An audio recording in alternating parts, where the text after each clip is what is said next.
नमः शिवाय।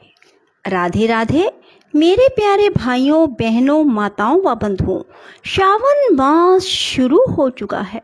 बंधुओं, मैं सावन मास में आपके लिए लेकर आई हूँ श्रावण महात्म की कथा।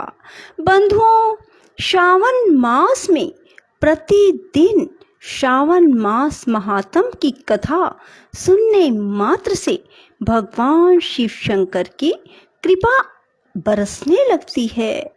आपके पापों का अंत श्रावण मास की कथा सुनने से अनंत फल की प्राप्ति होती है। सावन मास सभी मासों में श्रेष्ठ गिना जाता है।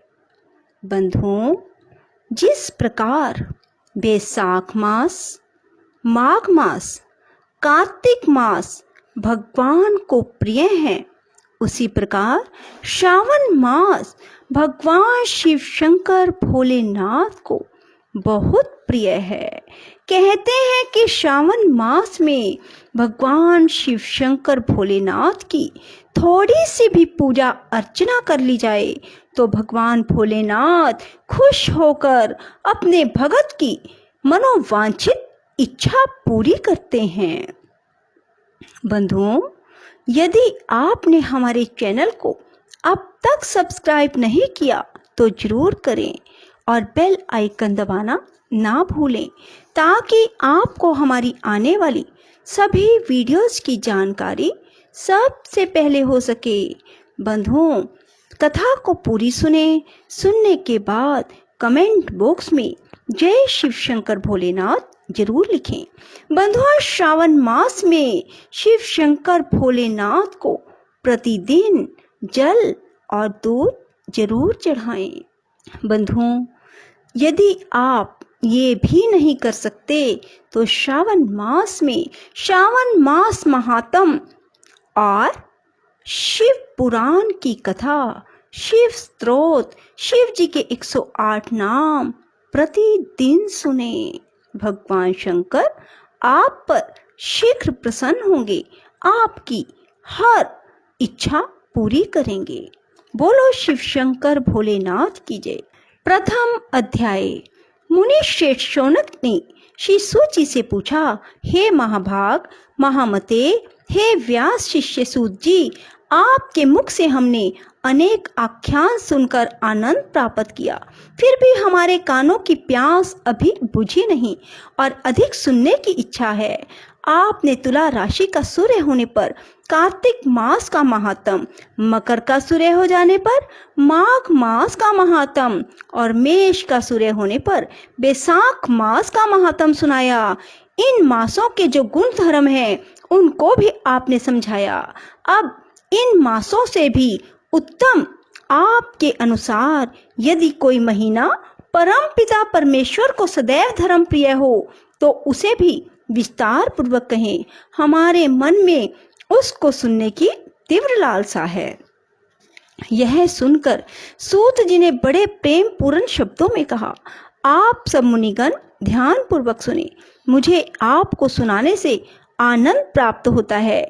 आप सर्वगुण संपन्न हैं, अर्थात अच्छे श्रोता के जो 12 गुण बताए गए हैं, यथा जैसे कि दंभ रहित, आस्तिक बुद्धि, शर्ता रहित, परमात्मा में अटूट भक्ति, भगवत चर्चा सुनने की तीव्र इच्छा, नम्रता, ब्राह्मण भगत, सुशील स्वभाव, धैर्य युक्त, पवित्र, तपस्वी तथा दोषारोपण रहित होना, वे सभी गुण आप लोगों में हैं।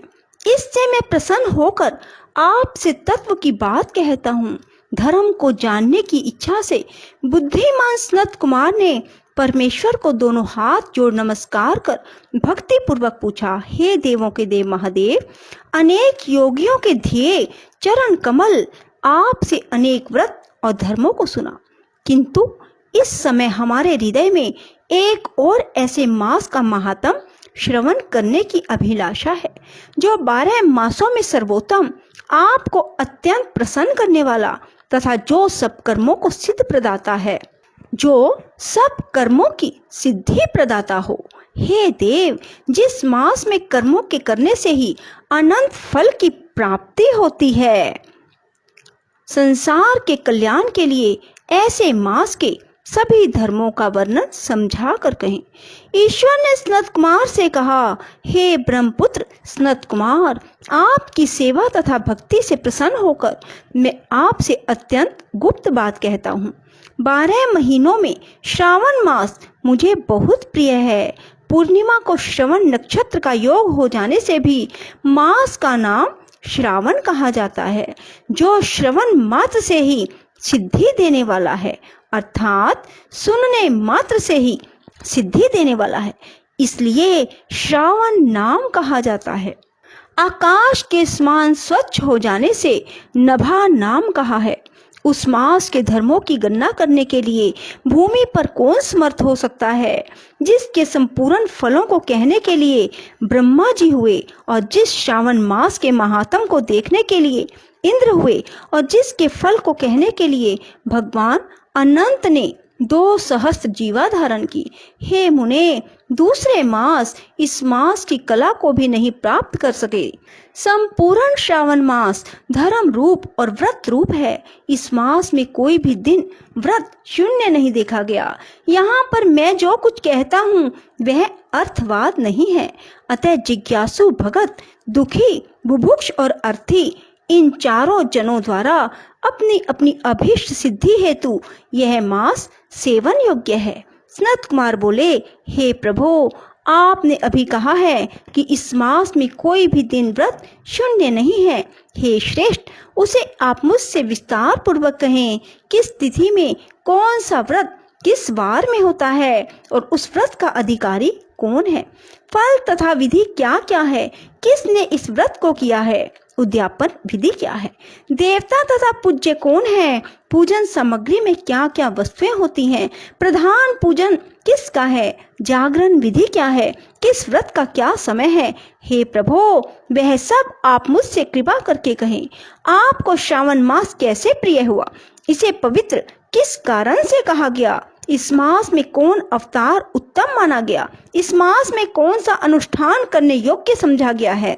हे प्रभु, हे दयालु, आप यह सब प्राणियों के उद्धार के लिए मुझसे कहें। रविवार, सोमवार, मंगलवार, बुधवार, बृहस्पतिवार, शुक्रवार तथा शनिवार को जो व्रत आदि किए जाते हैं वह कृपा कर मुझसे कहें। आप सब के आदि कारण हैं, अतः आदि देव भी कहे जाते हैं।